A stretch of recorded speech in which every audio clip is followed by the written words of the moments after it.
Have you ever wondered who brought Shakespeare's most famous characters to life on stage? They weren't just actors, they were his friends, his business partners, and some of the most talented performers of their time. The actors in his company were a tight-knit group, including names like Richard Burbage, Will Kempe, Henry Condell, and John Heminges, a fact that has been asked in exam. Subside Seth? Let's get to know them. First up is Richard Burbage, who was without a doubt one of the most famous actors of the Globe Theatre. This has been asked in exam before, so pause and note this down. He was the star of the show, originating some of Shakespeare's greatest tragic roles. Can you recall who played Hamlet? That's right, it was Richard Burbage who also played Othello, King Lear, and Richard III. He wasn't just an actor, he was also a theatre owner and a lifelong friend of William Shakespeare. Now, let's talk about the comedy. The stage was graced by William Kempe, a name that has been asked in exam. Kempe was renowned as a clown and a master of jigs. He originated the role of Dogberry in Much Ado About Nothing and is believed to have played other beloved comedic characters like Falstaff and Bottom. He was joined by another shareholder, Richard Cowley, who played the memorable role of Verges alongside him in the same play.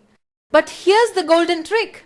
When William Kempe left the company, he was replaced by a different kind of comic actor, a man named Robert Armin. Armin wasn't just a clown. He specialized in playing the witty fool. He brought to life characters like Feste in Twelfth Night and the insightful fool in King Lear. 8. He even performed in a play by Ben Jonson, showing his versatility. Hold that thought for a moment as we talk about Nathan Field. Nathan was a talented actor who started with a different company but eventually joined the King's Men. Let's decode this. He was so good that he played key roles, and after 1616 he even replaced Shakespeare himself as an actor in the company. On top of that, he was a writer of plays too, which is just amazing, isn't it? These actors were the true soul of the stage, bringing Shakespeare's words to vibrant, living reality. Let's talk about the incredible world of Shakespeare's plays. Did you know that his complete works include 38 plays, 2 narrative poems, and 154 sonnets? This is a point that has been asked in exam, so let's be careful to remember it. First, here's a mystery. None of Shakespeare's original play manuscripts exist today, and none of his plays were printed by him during his lifetime. This makes dating them a bit like a detective story. The first major collection of his work came years after his death in 1623. This is the famous first folio edition, which included a total of 36 dramas. This is a must-know fact that has been asked in exam. Let's decode this. While many of his plays were printed in unauthorized separate editions called quartos, the first folio was the first complete collection. Because of this, assigning a perfect timeline to his plays requires some serious, ingenious, deductive work. But we have one huge clue from 1598. A writer named Francis Meres gave us a list of 12 plays in a book called Paladis Thamia, confirming they were written before that year. Now, let's get to the heart of it. How are these plays classified? It's customary to group them into different types. We have the history plays, which are a big category and have been asked in exam. There are a total of 8 Henry plays, 2 Richard plays, and 1 each for Edward and King John. A special category within his histories, and sometimes listed as tragedies, are his 4 Roman plays, which include classics like Julius Caesar and Antony and Cleopatra. Next, we have the 12 comedies, which are light-hearted and filled with fun, like A Midsummer Night's Dream and Twelfth Night. Then, of course, are the 10 iconic tragedies. You'll love this part, because this is where we find some of his most famous works: Hamlet, Othello, King Lear, and Macbeth. Hold that thought for a moment as we talk about the tricky ones. We have 5 tragic comedies, also known as his late romances. These include The Winter's Tale and The Tempest. We also have a special group called the problem plays because they don't fit neatly into one category. These are Measure for Measure, All's Well That Ends Well, and Troilus and Cressida. And finally, we have one unfinished work, Timon of Athens. It's a lot to remember, but understanding these categories is key to navigating his incredible body of work. Let's take a journey back to Shakespeare's early years and explore some of his very first plays. These works really show us a glimpse of his developing genius. First, let's look at his early history plays, specifically the three parts of Henry VI and Richard II. In the Henry IV plays, a character named Falstaff provides essential comic relief, balancing the serious political themes, and this is a point that has been asked in exam. His relationship with the young Prince Hal is so important because it highlights themes of leadership and responsibility. Also, for the story of Richard III, Shakespeare drew his inspiration mainly from Raphael Holinshed's Chronicles, another fact that has been asked in exam. Now, let's talk about the pure chaos of an early comedy, the Comedy of Errors. The play kicks off with an old man, Aegeon of Syracuse, facing execution in Ephesus for simply being there. He explains he is searching for his long-lost twin sons, and that's when the confusions begin. Hold that thought, because here's the key moment. When Antipholus and Romeo of Syracuse arrive, completely unaware of the danger, a series of hilarious mix-ups starts. The Syracusan twins are constantly mistaken for their long-lost twins from Ephesus. Antipholus of Syracuse finds himself with a wife he doesn't know, and a golden chain that causes more trouble than it's worth.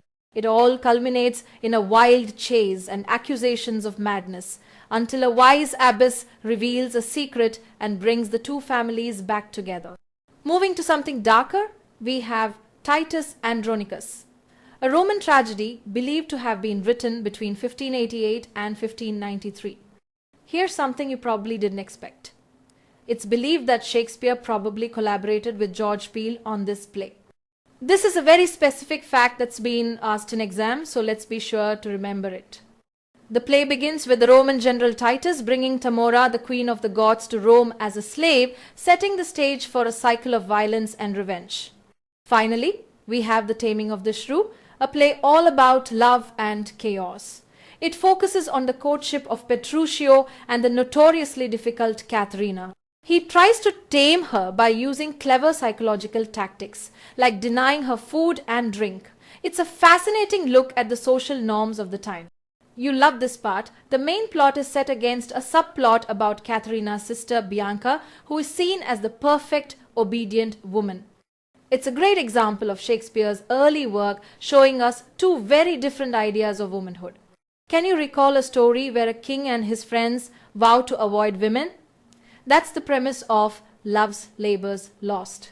King Ferdinand of Navarre and his friends make a pact to dedicate themselves to 3 years of study far away from all distractions. But, as you can imagine, that plan falls apart almost immediately when the Princess of France arrives with her ladies. Hold that thought, because here's a detail that's been asked in exam. One of the funny subplots involves Costard getting arrested for pursuing the country girl Jaquenetta, while the Spanish braggart Don Armado secretly falls in love with her. The men's pact quickly dissolves as they all fall for the ladies. They even decide love can be part of their studies. In a hilarious scene, they all spy on each other, revealing their secret affections. After the ladies trick the men into revealing their feelings, they must wait a year before they can be together. Now, let's talk about a very different kind of love story. This one starts with feuding families in the streets of Verona, the Montagues and the Capulets. The story begins with a heartbroken Romeo who is in love with someone named Rosaline. But everything changes when he sneaks into a party at the Capulets' grand mansion and meets Juliet. They instantly fall in love. You love this part. Their secret romance truly begins during the iconic balcony scene where they confess their love for each other. In a desperate hope to end the family feud, Friar Lawrence agrees to marry them, a fact that has been asked in exam. But their secret happiness is short-lived. A duel in the streets of Verona escalates when Tybalt kills Romeo's friend Mercutio, a crucial point that's been asked in exam. Romeo, in a fit of rage, kills Tybalt and is banished from Verona. In a final, heartbreaking attempt to be together, Juliet fakes her death with a sleeping potion from the friar. But the message never reaches Romeo. He returns to Verona, finds Juliet dead in the tomb, and takes his own life. Juliet wakes up to find him dead and, in her grief, stabs herself. Their deaths finally force the feuding families to end their rivalry at the tomb, a tragic and poetic resolution that has been asked in exam. The story ends with the prince's solemn words. Never was a story of more woe than this of Juliet and her Romeo. Can you recall a play set in Athens, all centered around a wedding? That's right, A Midsummer Night's Dream, and the wedding of Theseus and Hippolyta is the setting for all the chaos. This is a point that has been asked in exam, so let's be careful to remember it.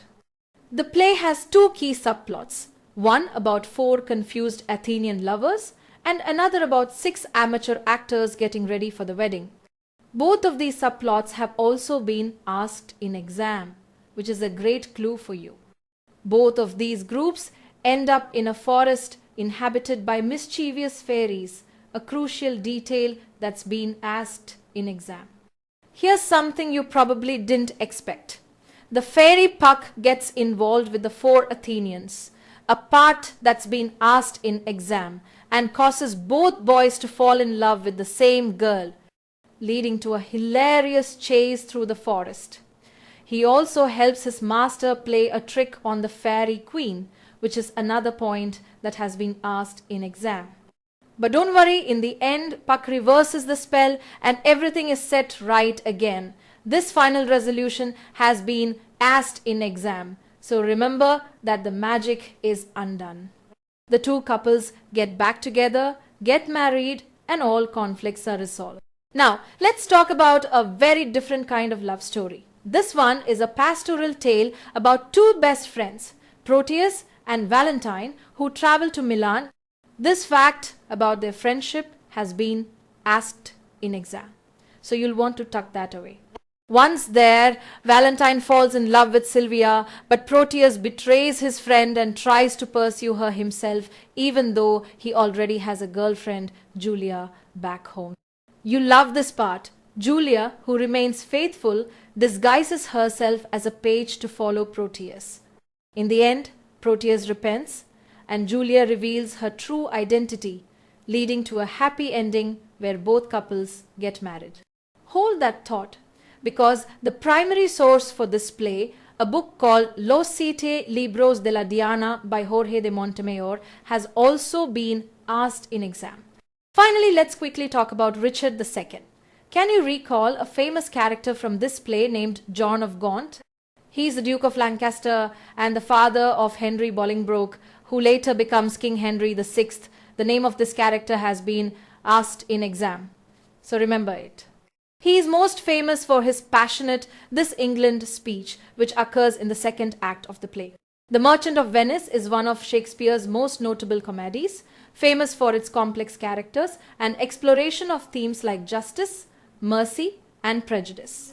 At its heart are 2 very well-known speeches.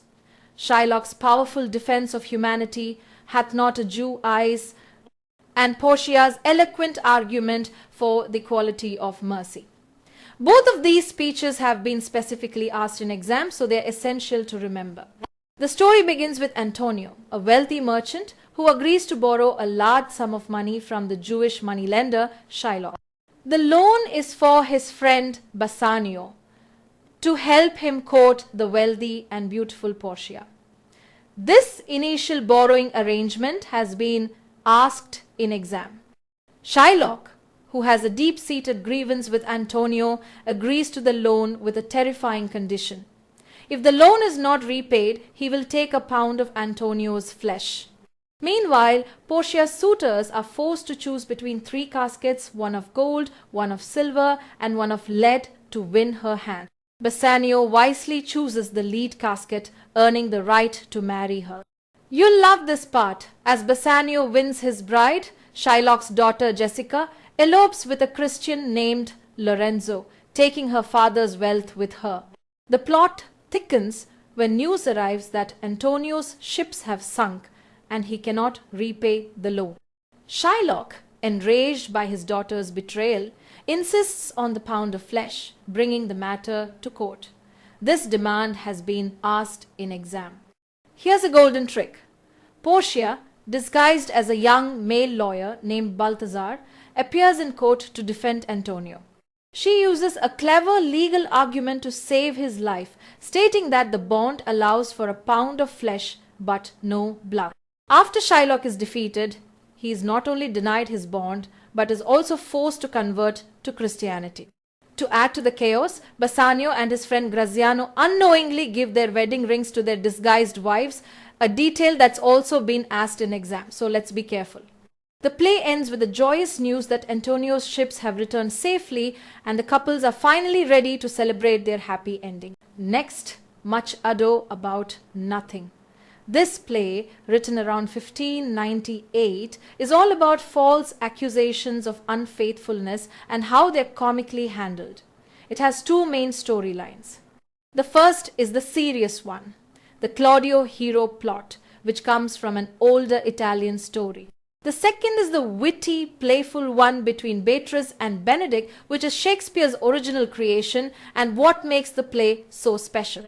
Hold that thought, because the play also takes themes from literary works like Orlando Furioso and The Fairy Queen, a point that's been asked in exam, so let's be careful to remember it. The plot kicks off with Claudio falling in love with Hero, but the villain, Don John, plots to ruin their relationship by making Claudio believe Hero is unfaithful. At their wedding, a deceived Claudio publicly denounces her, causing Hero to faint and be believed dead. Here's a golden trick. It's a chance discovery that reveals Hero's innocence. Benedick, in a surprising turn, defends Hero, which earns him the love of Beatrice. Of course, all is set right in the end, and the couples reunite and marry. Next, Julius Caesar. Now, let's talk about a very different kind of drama. This one is a famous Roman tragedy from 1599. Can you recall why Julius Caesar was murdered? The play centers around a conspiracy led by Brutus and Cassius to assassinate Julius Caesar, to stop him from becoming a tyrant. This central plot point has been asked in exam. And here's a line you probably know, a point that's been asked in exam before. Just before he dies, Caesar looks at Brutus and says, "Et tu, Brute? And you, Brutus?" expressing his final betrayal at the hands of a friend. Next, The Merry Wives of Windsor. You love this part. Let's talk about a play written around 1600, all about revenge and clever wives. The famous character Falstaff decides to fix his financial woes by trying to seduce the wives of two wealthy merchants. He foolishly sends them identical love letters, but the wives find out and decide to play some tricks on him. With the help of their husbands and friends, they play one last prank on Falstaff in the woods to put an end to his mischievous schemes once and for all. It's a hilarious story that shows you can't get away with everything. Let's dive into one of Shakespeare's most beloved comedies, As You Like It. It's a delightful journey into the forest of Arden, where everyone finds love in the most unexpected ways. First, a quick and important fact. Shakespeare based this play on a prose romance from 1590 by an author named Thomas Lodge called Rosalind. This is a point that has been asked in exam, so let's be sure to remember it. The play is also home to one of Shakespeare's most famous characters, the melancholy Jacques. You'll love this part, as he's the one who delivers some of the most memorable lines in all of English literature, including "All the world's a stage," a point that's been asked in exam. He also gave us the line "Too much of a good thing" and his famous observation, a fool, I met a fool in the forest," both of which have also been asked in exam. The story begins with a bit of trouble.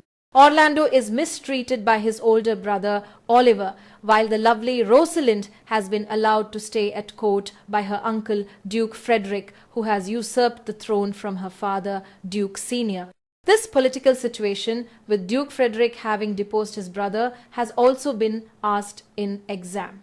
Things get interesting when Rosalind falls in love with Orlando during a wrestling match. She gives him a chain to show her affection, a crucial detail that has been asked in exam. Soon enough, both Orlando and Rosalind have to flee to the forest of Arden to escape danger. Rosalind disguises herself as a boy named Ganymede with her cousin Celia as a shepherdess named Aliena. In the forest, Orlando hangs love poems for Rosalind on every tree. Here's a golden trick. Rosalind, in her disguise as Ganymede, finds him and pretends to cure him of his love sickness by acting out the role of Rosalind with him. This causes all sorts of hilarious chaos, especially when a shepherdess named Phoebe falls in love with Ganymede. In the end, everyone ends up where they belong. After a dramatic rescue and a change of heart, Orlando and his brother Oliver reconcile. Oliver and Celia fall in love, and Rosalind arranges everyone's marriages. With a little help, she reveals her true identity to her father and to Orlando. The play concludes with a joyous dance and 4 marriages, a happy ending that has also been asked in exam.